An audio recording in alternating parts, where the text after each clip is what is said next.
Bonjour et bienvenue dans cette nouvelle vidéo du SEM Formation.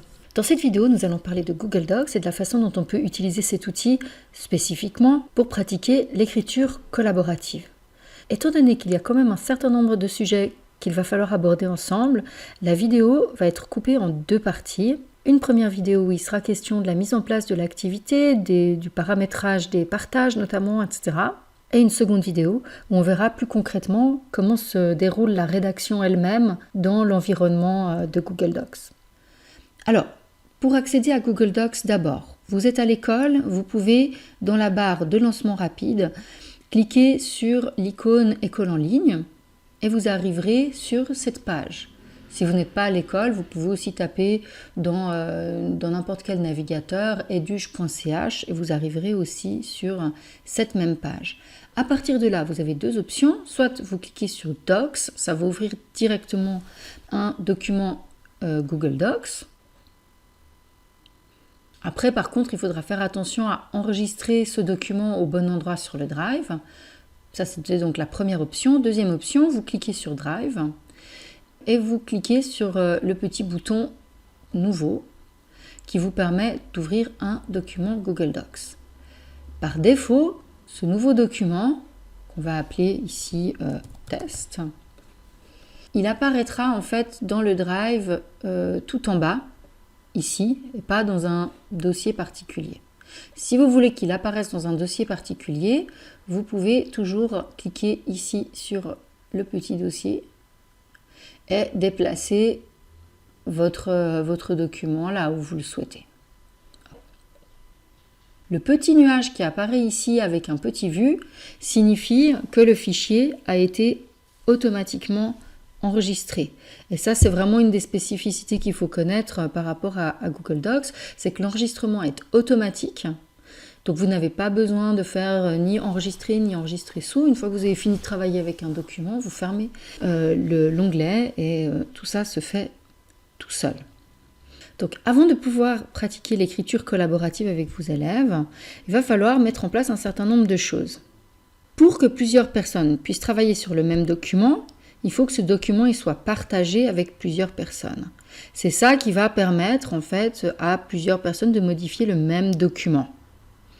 Alors, si vous voulez pratiquer une activité d'écriture collaborative avec vos élèves, ce que je vous conseille de faire, c'est de préparer différents documents en amont et de les partager avec vos élèves. Alors, on va regarder maintenant justement comment procéder.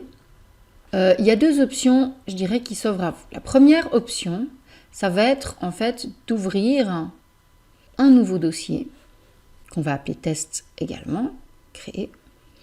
Et ce dossier-là, on va donc le partager. Ici, pour le partage, on clique avec la touche droite de sa souris sur le dossier et on va sur partager. Et à partir du moment où on a fait ça, on va pouvoir ajouter des personnes et des groupes. Donc pour partager un dossier avec une personne, c'est très simple, vous pouvez mettre son identifiant EEL. S'il s'agit d'un enseignant, on va mettre par exemple, voilà, Edu, son nom de famille, par exemple, et vous voyez qu'en fait, la proposition apparaît d'elle-même.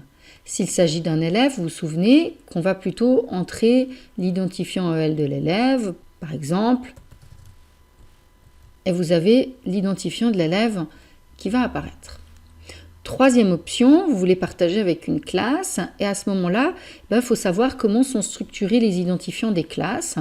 Normalement, on a d'abord le préfixe de l'établissement, par exemple SISM pour Sismondi, un trait d'union, le cours, par exemple un FR, ça correspond à un groupe de français de première année.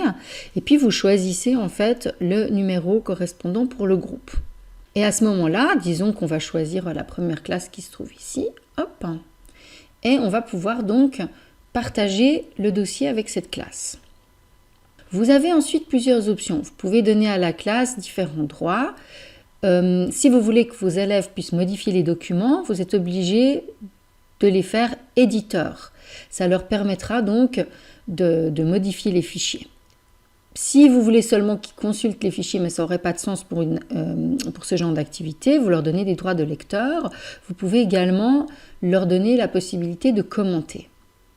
Ensuite, il y a une option supplémentaire qui se trouve ici dans le paramétrage.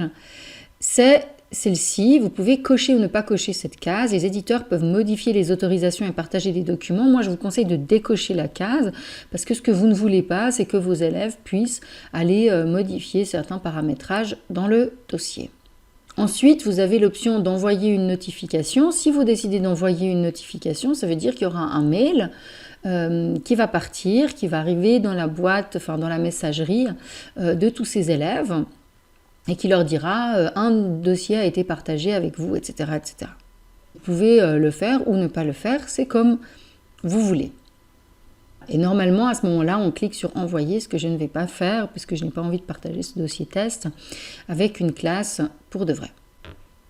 Autre option, vous pouvez aussi obtenir un lien, le copier et partager ce lien avec vos élèves directement. Donc si par exemple vous avez un espace classe dans Classroom, ben vous pouvez tout à fait copier le lien, le mettre dans le flux de Classroom et puis les élèves peuvent accéder en fait au dossier via ce lien. Donc ça c'est quand même assez pratique. Ok, donc à partir du moment où votre dossier a été partagé, normalement, alors ça c'est pas le cas dans ma vidéo, mais normalement vous avez un petit bonhomme qui apparaît sur le dossier et qui signifie qu'il a été partagé avec des élèves. À partir de ce moment-là, tous les nouveaux fichiers que vous allez créer dans le dossier, donc là vous voyez on est dans le dossier, donc si je clique sur nouveau et que j'ouvre un document Google Docs, il va apparaître automatiquement dans ce dossier-là. Et ce document, il sera du coup automatiquement partagé avec les mêmes personnes. Ce qui veut dire que vous allez pouvoir très facilement, au sein de ce dossier, créer un certain nombre de documents. Disons que vous avez prévu de faire travailler les élèves par groupe de 3 sur une rédaction. Vous avez 24 élèves. Vous allez peut-être créer 8 documents numérotés de manière à ce qu'on puisse s'y retrouver. Éventuellement, avec le nom des élèves dans le titre, ça permettra après à chaque élève de retrouver facilement où il est censé écrire. Et une fois que tous ces documents sont créés, les élèves y ont accès automatiquement. Donc ce sera partagé avec eux. Les élèves vont en général retrouver ces informations dans le Drive, dans la partie partagée avec moi. Donc c'est là qu'ils vont retrouver en fait les documents, le dossier que vous avez partagé avec eux et les différents documents qui se trouvent dedans. Donc on va faire ça on va peut-être faire un test. Donc disons que le document c'est celui du groupe 1 avec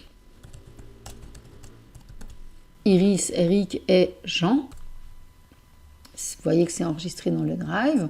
On va retrouver ici dans mon Drive,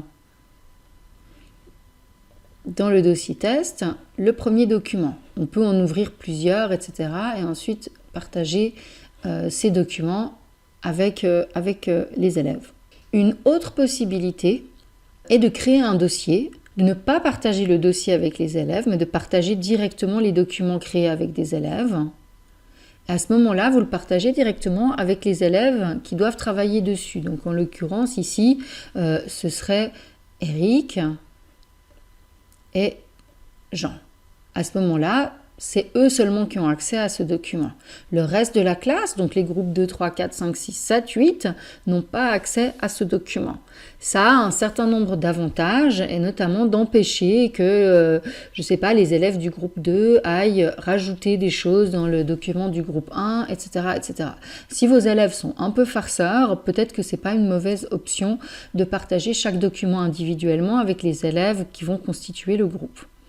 Petite précision, si on clique ici sur la roue crantée, donc on n'est pas au niveau du dossier mais au niveau du fichier, on a une option de plus qui apparaît. Donc les éditeurs peuvent modifier les autorisations, partager les documents, on va décocher, je pense que c'est une bonne idée. Les lecteurs et les commentateurs peuvent voir apparaître l'option permettant de télécharger, d'imprimer et de copier du contenu. Je pense que là, c'est à vous de voir, mais en principe, on pourrait plutôt laisser cette option cocher. Je pense que c'est intéressant quand même que les élèves puissent télécharger leur propre travail. Et de nouveau, vous pouvez envoyer une notification ou pas, c'est complètement égal. cette fois-ci, je vais partager le document et vous voyez qu'on a automatiquement des petits bonshommes qui vont apparaître ici. Alors, moi, ce que je vous ai proposé donc pour la mise en place de l'activité, c'est de mettre en place en fait l'activité pour les élèves, de procéder au partage vous-même, histoire, alors oui, ça vous fait un petit peu de travail en amont, mais en contrepartie, vous aurez moins de problèmes le jour J.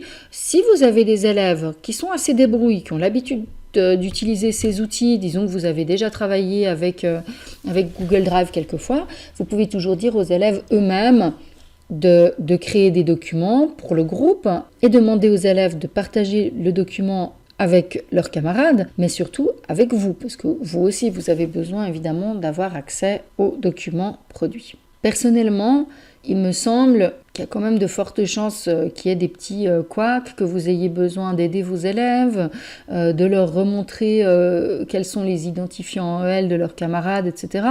Donc je dirais que c'est plutôt pas l'option à privilégier. Je pense que vous avez meilleur temps de faire toute la mise en place vous-même. Voilà, nous sommes arrivés au terme de cette vidéo. Je vous retrouve dans quelques instants pour la deuxième partie qui porte plus spécifiquement sur la rédaction elle-même avec Google Docs. À tout à l'heure.